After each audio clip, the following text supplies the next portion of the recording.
मोअज़्ज़ज़ नाज़रीन, वीडियो देखने से पहले हमारे चैनल को सब्सक्राइब करें और घंटी का बटन दबाएं ताकि हमारे तमाम वीडियोस आप तक पहुंचते रहें। बहुत शुक्रिया।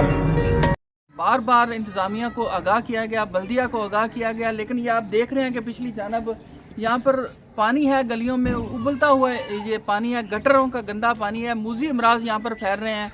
यहाँ इंतज़ामिया को कोई पूछने वाला यहाँ पर नहीं है। यहाँ जो है वो ग्रीन एंड क्लीन प्रोग्राम के नाम से बड़े दावे किए जाते हैं, लेकिन हकीकत ये है जी, आपके सामने नज़र आ रही है कि यहाँ गलियों में गंदा पानी और जो है मूजी अमराज यहाँ पर फैल रहे हैं। कोई यहाँ पर पूछने वाला नहीं है, बल्दिया एहलकार कोई यहाँ पर नहीं आते, जिसकी वजह से यहाँ के जो शहरी हैं वो उनका ज़िंदगी या जीरन बनी हुई है।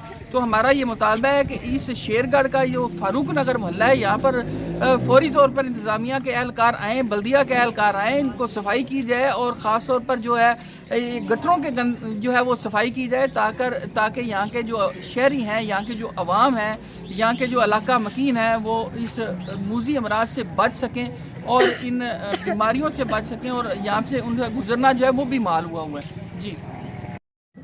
अस्सलाम वालेकुम जी। नज़र मोहम्मद मेरे नाम है जनाब। असी फरूक नगर के रहने वाले हैं। गटरा साफ करने वाले आए ने, त्या दिन असी 300 रुपया लवन के मेरे नाल मुकाया ही नहीं, मेरे मुँह से भी आवन।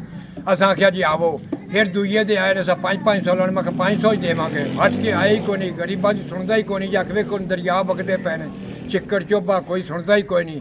जे कोई है भी तो वडेरियां के डेरियां बैठे ने, सानू तो पुछदा ही कोई नहीं। जिसे वोट लैने होंगे ने उस वे सारे आते फलाना रिश्ता है, अपना फलाना रिश्ता है, सानू पुछदा ही कोई नहीं। तो हुण साडा कोई बात ही नहीं लैंदा। जिंदे लंघदे किवें पैर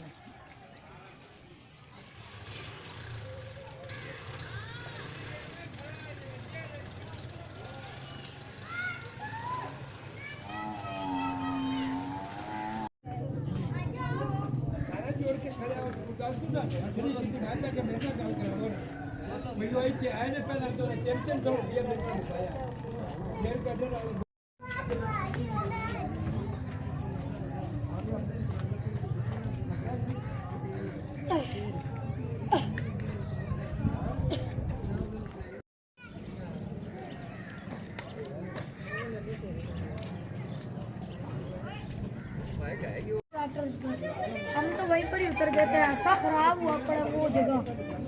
ओह नो।